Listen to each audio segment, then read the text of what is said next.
Channel को subscribe करना ना भूलें और हमारे ताज़ा वीडियो सबसे पहले देखने के लिए बेल आइकन को दबाएं।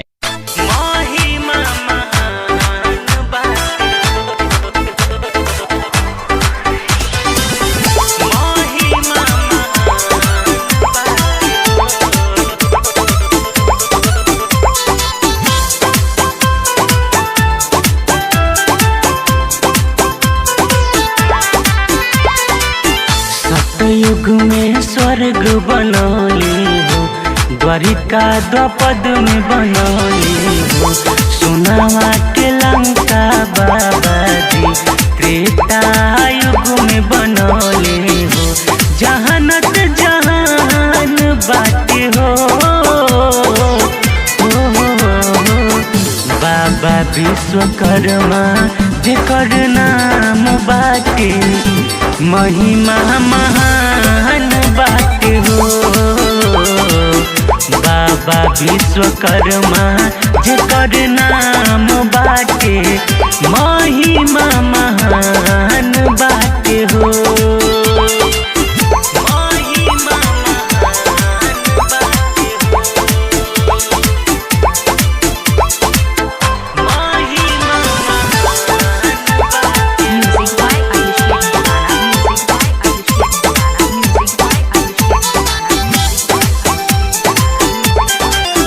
अपने ही हाथे सब सृष्टि के बनवले बाबा, आवेला जब जब संकट सबके बचवले बाबा, आज तीन लोकों में बाबा के जय जयकार होला हो, आवेला जे भी सरनिया में भव से पार होला हो,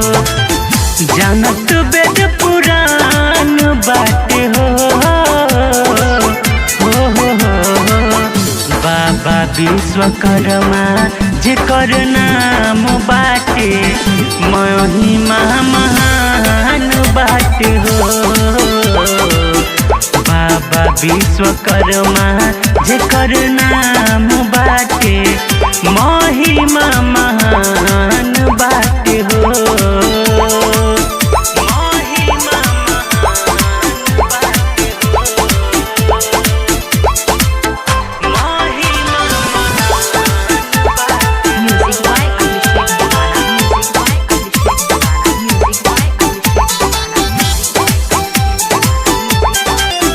सत्रह सितंबर सभे विश्व में मनावेला,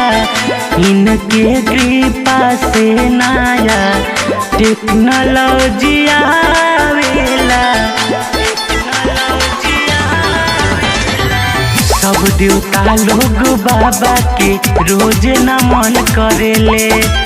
अभिषेक दीवाना अनिल संगे रोज भजन करेले, महानावा विभोर बाटे हो, बाबा विश्वकर्मा जेकर नाम बाटे महिमा महान बाटे हो, बाबा विश्वकर्मा जेकर नाम बाटे महिमा महान बाटे हो।